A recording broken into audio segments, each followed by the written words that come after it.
just like politics, all news is local, and that's certainly the case on Idaho Matters, the weekday public affairs podcast from Boise State Public Radio.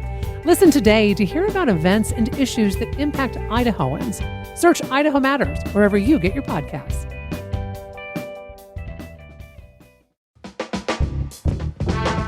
From Boise State Public Radio, this is The Connector. It's Idaho's daily news. Good morning. I'm George Prentice. Today, we've got two significant updates on death row inmate Thomas Creech. Well, after a big shift in the weather yesterday, we're expecting another weather system to move in today. We'll tell you about that. We'll let you know how they're leading bands of sheep through a wildfire area. And we have a story on the state of the city in Nampa. It is Thursday, the 17th of October, and here are today's stories. Yesterday on this podcast, we told you of how officials at the state prison will be updating the process of lethal injection. And it did not take too long for the state to say it wanted to try to execute death row inmate Thomas Creech. Again, Jackson Holmes has an update. 7 months after the failed execution of Creech, the Idaho Department of Correction has made renovations to its lethal injection facility to streamline the process. A day after the IDOC finalized these renovations on the F Block, a death warrant was issued to Thomas Creech. The execution is now scheduled for November 13th at 10 a.m. According to a statement from the IDOC, the maximum security institution has the necessary chemicals for a lethal injection. Creech was sentenced to death in 1981 for killing a fellow inmate while serving time for a double murder. Jackson Holmes, Boise State Public Radio News.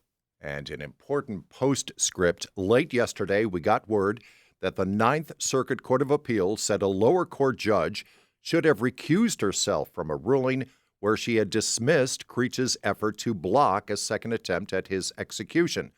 The Ninth Circuit pointed to District Judge Amanda Brailsford and a long-standing relationship with a prosecutor, and Brailsford should have recused herself.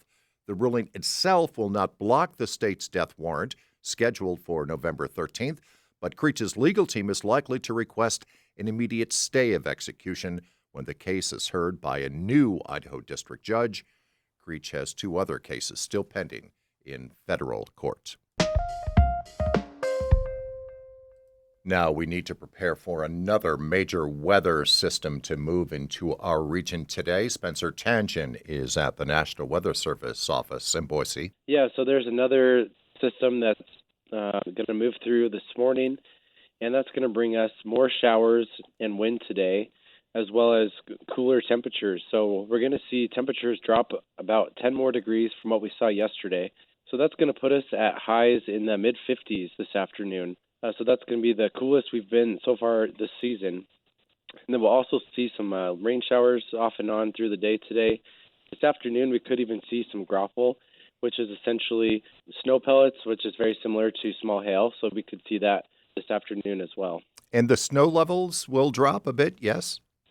Yeah, so snow levels are going to come down to about 4,500 to 5,500 feet by this afternoon. So some of the higher foothills could get a dusting of snow as we get into late this morning and this afternoon. So don't be surprised if you see a little bit of snow up on Bogus Basin later today. Okay, when this moves through, what can we expect after that? Yeah, so we're going to see the showers dissipate by this evening, and then we're going to be dry tomorrow through the weekend. And so as that moves out, we're going to keep seeing those gusty northwest winds tonight and into tomorrow. Gusts to about 30 to 35 miles per hour at times. Once we lose the cloud cover, we're actually going to get pretty cold at night. So tonight and then again Friday night, we'll see lows down in the low to mid-30s, so pretty close to freezing. So wow. A lot of those plants could see their first frost or freeze of the season. Combined with the wind, we could see wind chills down in the 20s. So definitely very cold compared to anything especially we've seen so far this year. On the Fire Watch, throughout this wildfire season, we've brought you the sounds of firefighting, tactical planes and helicopters, the sounds of flames licking through and tearing apart thousands of acres of Idaho forests. This morning at the lava fire, something different. For more than a century, the Solon Livestock Company, a family-owned business, has led their bands of sheep across the Payette and Boise National Forests to warmer climates for the winter. This year, that path leads directly through the high prairies and valleys, some of them scorched by the lava fire. The journey will last 2 days this year with the protection and guidance of firefighters. And as of this morning, the lava fire has burned more than 98,000 acres. Now, checking in on the Valley Fire east of Boise, good news. Residents in the Roby Creek area yesterday were released from a Stage 1 evacuation readiness. And as of this morning, the Valley Fire has burned just over 9,900 acres. It is 90% contained, 185 personnel on the scene. They're hoping that the rain from yesterday and today will assist their suppression work.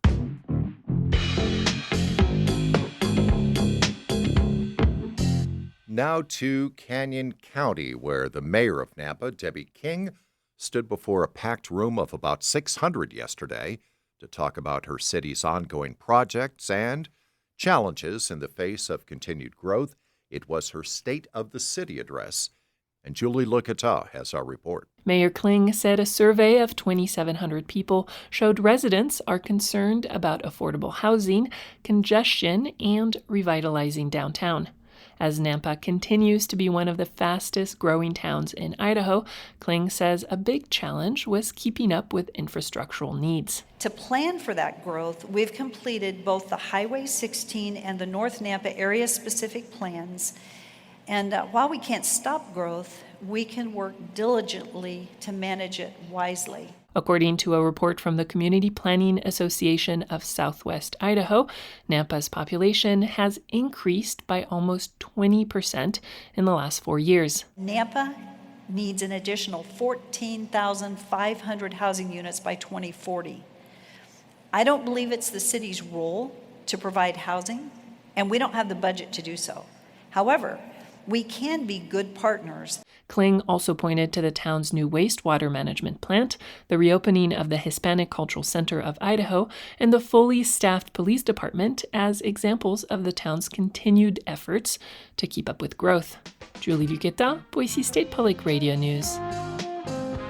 And that is it for today's episode of The Connector. I'm George Prentice. Say, if you're enjoying this podcast as a part of your weekday routine, we'd love it if you could rate and review it wherever you're listening right now. This could help more people hear the show, and if you're feeling generous, spread the word in your circle or share The Connector with a friend that you might think would like it. And thanks for listening.